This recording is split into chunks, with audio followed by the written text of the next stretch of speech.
Hello, this is Bengals on the Brain with Joe Goodberry. Bengals lost to the Giants. Not that it matters. Preseason, right? We've talked about this. Wins and losses aren't the goal. That's not the objective. The evaluation is, and the Bengals didn't play their starters once again. We'll see how that unfolds as we're not expecting them to play again next week. Probably the big snaps, the big evaluation comes in that joint practice with the Rams, if that's not weird enough as it is. But yeah, so we've got this game where they play a lot of these backups the entire game. And I didn't want to focus on the offensive line again. Like I said, I'd love to get past that eventually where we're just happy with it, or I mean, that's ideal. But if we can just get to the point where it's not just such an extreme microscope over top of the O-line. But there was a battle at left guard when Jackson Carman came down with COVID and wasn't going to play this week. I want to say around the same time, maybe a couple practices before that, Cordell Volson looked to be taking command of the left guard job, the rookie out of North Dakota State. He played the entire game, 64 snaps, 67 snaps. Looking, that's what notebook is there. So I don't make mistakes. It'll still happen. Point being is 67 snaps for Cordell Volson. I thought he'd be out at halftime, to be honest with you. It was a good game for evaluation for him. There's a lot of ups, a lot of downs, a lot of things that look correctable, a lot of things where he's shaking off the rust, maybe even some endurance, some issues there as he's getting a first full extended play time in a while. We're going to look at this first half. The first half, start there, because when I initially graded it, I had 5 positive blocks and I had only 2 negative blocks, 2 coming right at the end, actually. I took one of those away after rewatch. But after the first half, I was like, okay, I'm happy with them. Second half, high variance. And I think that's the key word we're going to use with Cordell Volson right now. And I've done a lot of studies on what rookie offensive linemen look like, if we want to use like PFF grades and things like that. Do they come in, if they're coming in and starting because they want a job, normally they play well because they want a job. But if it's a situation like this, where there's kind of no competition, if it is Jackson Carman, if he gets back in the competition, however that may go, that can be a very mixed bag. And rookies tend to not play very well, no matter where they're drafted. It could be first round, second round, and I'm talking offensive line here. We're talking about a 4th round guy from a small school. We could expect some bumps along the way. Even I remember back in, you got to go back to 2011, 2012, but Clint Bowling, 4th round guard, ended up starting second half of the year, wasn't very good.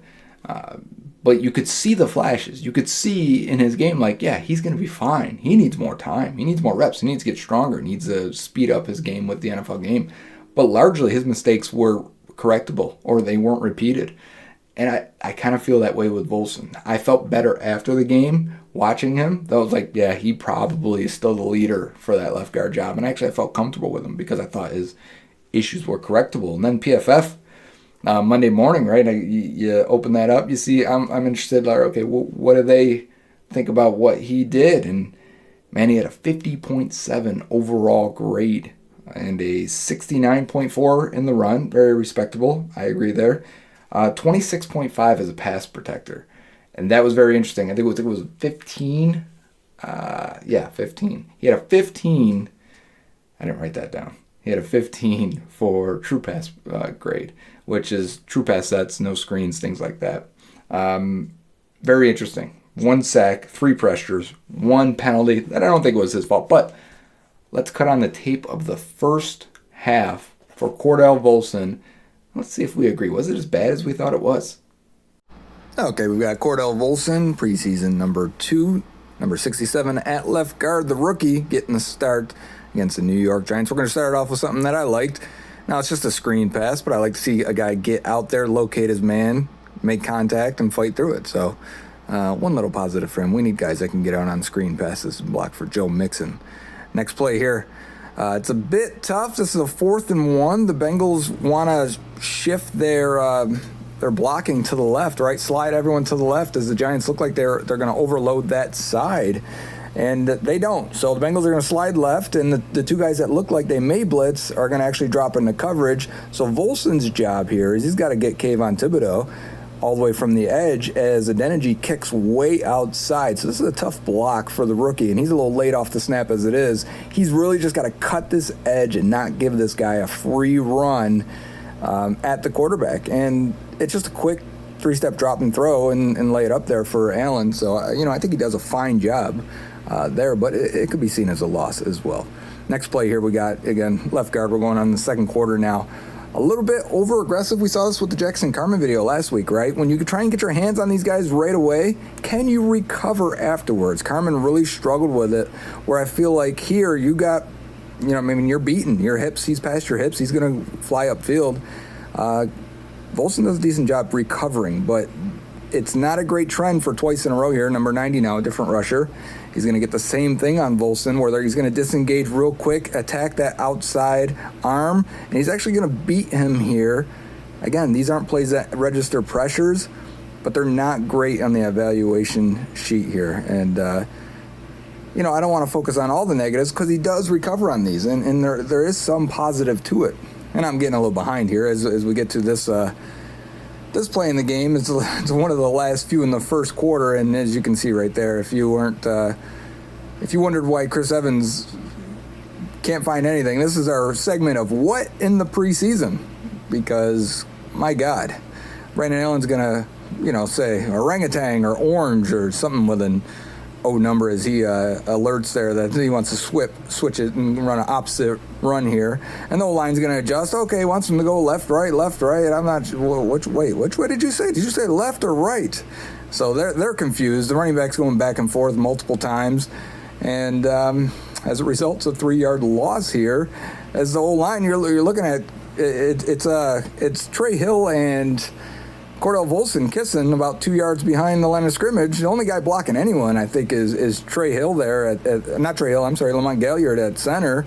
No one blocks anyone else, and I even think the Giants are confused on this one, wondering how did that happen. But I don't think that was actually Volson's fault. I tweeted it was. But moving on, here's a sack, and this is a miscommunication. This is a Wink Martindale special for the Giants, and what he's going to do to you, he's going to make your guys look inside, and he's going to bring pressure from the outside, right? So as you see here, Volson to our right, playing left guard here. They're going to show two guys in the A gap, and they're going to back those guys out. And then as the Bengals are blocking inside out, usually as you would when you got two linebackers inside, Volson's going to go to help in here and try. I don't want to pass him off, but you are just too slow and too late. Rookie stuff. Right there. One last sip. When you find your cup and there's just one last sip in there, how rewarding that is. So Cordell Volson, I thought the first half was fine. It's funny. It brings me back to my evaluation at North Dakota State of Volson. Very sophisticated, very advanced running game they run there. They're very well coached in that facet of the game, and I think he showed that. I think he definitely wants to wrestle guys in a phone booth in pass protection, meaning he wants to get his hands on, he wants to lock, and he wants the play to be over. If he has to go too far or go too much out of his radius, I think that's when he doesn't look great. That's climbing the second level too in the run game. I don't think he wants to be in space as much, but he did recover a few times from initial losses. Second half, though, when we put that on and we look at that and we see, you're going to notice a few times where you get some really splash plays or near misses where it could have been a big block to spring a run, or could have been a bad play had he have really messed it up. If it kind of makes you wonder if Ted Karras at center and Jonah Williams at left tackle, if that elevates Cordell Volson's game, because the mental reps should... Someone sent me a picture right after a touchdown run, I want to say, where Volson's blocking near the goal line, and they were at the game. They sent a picture, a follower of mine on Twitter, and Jonah Williams and Karras are out there with him, walking back towards the bench and towards the sideline, and you can see their faces are just very intense, going over must be details, right? And I would think that would definitely help Volson out, being a rookie coming from a smaller school, if that could really clean up some of these near misses or slight mistakes. And So when you go to the second half and you watch this one now, because we're going to do that, and we ended up focusing a lot on Volson today in our film review. High variance, again, what's that mean? A lot of high-end plays, a lot of low-end plays. And I ended up, after rewatch, with 10 positive blocks, 10 negative blocks. Typically, when I did this in the past, I used to grade these guys from like 2011 to 2014. I graded offensive lineman, defensive lineman, and I did a plus-minus system like this. I used that. It was normally good players were 2 to 1. And like really great players would be 4 to 1, 4 positive, 1 negative. Most plays on the offensive defensive line are stalemates, just neutral plays. They neutralize each other, or it's a win, and then you lose the next phase of the rep, or you lose the initial and you recover and you anchor, and you save yourself. And that's a neutral situation, right? It's a good battle between two good players. For Volson to go 1 for 1 is not ideal. It's not what you want. And I can see why the grade ended up being really poor for PFF, because you see, you're going against backups. If you're losing that initial rep, and he's going to have this week against Aaron Donald in practice, right? Where you're not going to be able to recover. That's not an option. Like he's going to beat you so cleanly and so quickly that you don't get that chance to reset and regain control. Aaron Donald's one of a kind, so that's not something you have to worry about every week, but it's going to be a good test for him. So let's cut on the tape there, second half. I feel like I spoiled it already, but let's get into more details and look at it pretty closely. And there's a couple good plays in there that I really do enjoy. Okay, second half for Cordell Volson. Again, left guard. He's going to play the entire game here. And it's going to be an up or down roller coaster. More variance in the second half here. We've got a run to the right away from Volson, his own run. And he's got to help his right tackle out just a bit, lean into that defensive tackle, and then climb up and get this linebacker out of the second level, wash him out or seal him off. Really allows a run. Long runs have to have second level blocking. And if you look here, we got some editing by Andrew Fox Miller, his Photoshop skills, how big of a hole that could have been. Then we got a 4th and inches, I want to say, 4th and 1, maybe it was 3rd, doesn't matter. It's just QB sneak, and Volson does a good job. Allen leans his way and follows the rookie to convert on the short yardage situation. And we get another play here, very similar to the last one where he missed. Volson does a good job climbing to the second level, getting that linebacker, washing him out, and the running back cuts behind him. Exactly what it's supposed to look like. We're here in the goal line again, where I thought Volson looked good. There's 2 different drives, I want to say, where he's in the goal line situation, and he gets good blocks on in each situation. Here we are again, and left guard here, and Volson's going to climb to the second level, get to that linebacker, latch on. Once he latches on, he's got really strong hands. I do like that part of his game. We got a side view here, and it's a situation where you could say that the guy kind of beats him or he has help, but it kind of reminds me of the Super Bowl, where you want these guys to protect the outside corner. Let's say this is an Aaron Donald in a 4th and 1 situation from the 50-yard line. Protect the outside corner, get out there, and then let your center come in and clear him out if he wants to come back inside. Nice little block there. They probably enjoyed that in the film room on Monday. Switching sides here again now. We're going, must be 4th quarter now. And Volson's going to jump set. Again, we learned a lot about the jump sets, and the Bengals like to really do it at left guard. But his arms are around the guy. And we saw this. Jackson Carman got a holding call for a very similar situation. So bad placement, off balance. He's looking fatigued, I would say, in this latter portion of the game. We got a spin move, and Volson sticks with him and buries him. Gets a little almost dangerous help from his center there. But, yeah, sticks with the guy. And another, I think, a good rep here, even though the guy gets past his left hip. I think Volson does a good job. We're going pretty quickly here because there's a lot of snaps in the second half here. It's a run to the left. He's got to maintain positioning. At the very least, can't lose his hands here. Right there, gets swatted down. Allows the guy to really disengage and make the tackle at, or maybe for a yard loss. You need Volson really to latch on there and drive the guy, and if he's not going to be able to seal him off. Very nice pass rush move here by this edge guy. I think it's the edge guy. He kicks inside, but that hop step, Euro step over the guard, that's going to work. good block here. So we got one bad block, one good block. We're rolling pretty quickly. Just to show that I think the theme here is the high variance in Volson's game. Gets a little off balance, a little bent at the hips rather than the knees, right? So, and you don't want that, and he gets beat, and the ball's out quickly. And then we got a goal line run play, which where I said Volson excelled there. The Bengals needed that touchdown to take the lead late in the fourth, and they got it.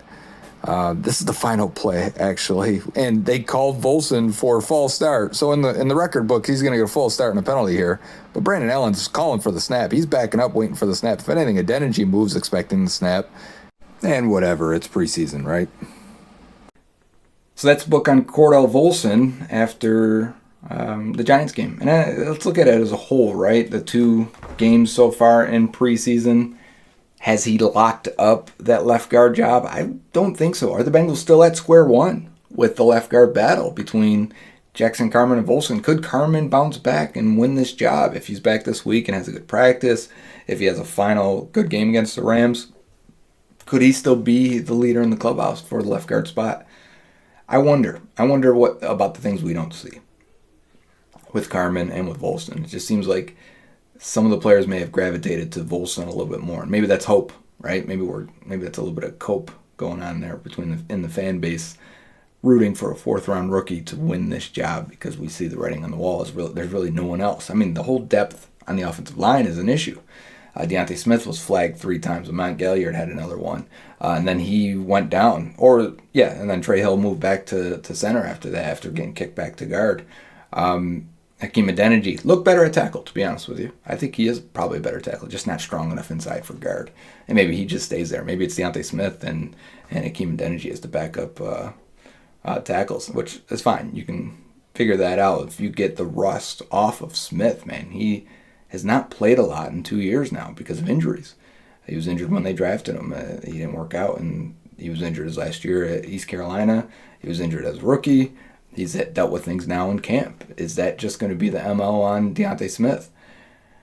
So we flip it over to the defensive side for the final segment here, and we wonder, with all the backups getting a full game on the O-line, will they do the same with the defensive line? They need to find depth, right? I think we all feel really good about B.J. Hill and D.J. Reader as the starting D tackles. We feel great about Hendrickson and Hubbard and maybe even Osai if he's that guy we think he is. And I'd love to get, I can't wait to break down Osai, but he's only getting a few snaps a game. He had a couple flash plays in here. He's not included, so I'm talking about him.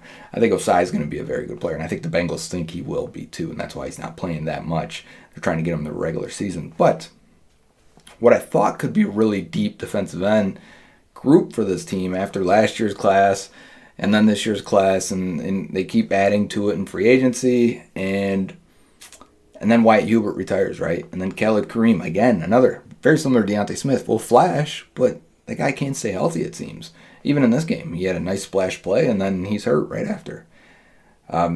Where's Jeff Gunter, right? Can he help as a rookie, as a 7th-round rookie? I didn't include him in this highlight either because he's just did not flash enough in this review, I should say, not a highlight video because we're showing both sides of the coin. Gunter didn't flash enough for me in this. He looks a little stiff coming around the edge. He looks a little hesitant to attack and use a really move that may. When you use a move as a pass rusher, you can get beat and end up on the ground. And I is almost hesitant to lose a rep. He's kind of just going through it, and I wonder if he's not really going 100 miles an hour yet. He's really got to find that next level and turn it up through 2 weeks so far. He has flashed a little, but not as much as I think we would need if he's going to be the 4th guy. So is the 4th guy still Cam Sample, last year's draft pick? I think it is. I think Cam Sample flashed more than enough this week. I actually had him PFF had him for an 81.6 grade overall. I agree. There was 4 plays in a row where he flashes. He'll be featured in this video. But the surprise guy for me was Raymond Johnson. And look at him. They just picked him up. He was with the Giants last year. Georgia Southern prospect, highly productive. Got an odd body for defensive end. I think he may be a guy that can kick inside. So let's cut on the tape there. We're also going to touch on Tyler Shelvin. And I'll talk more after the video. And then we'll also see a little bit of Zach Carter, which I thought, again, he flashed a little bit. And he's going to have to play a big role. So we'll check back in after this. Of all the backups, I thought Cam Sample had the best game. He actually had about 4 plays in a row that were positive, with only 1 loss in there against Evan Neal, who was a top 10 pick here at right tackle. I like this, fake speed rush, power rush back inside. It was picked up by the right guard, but still, I liked it. I like the recognition here on the jet sweep, pitch, whatever it was, to the wide receiver, gadget play. This goal line play, though, for Tisdale and Shelvin,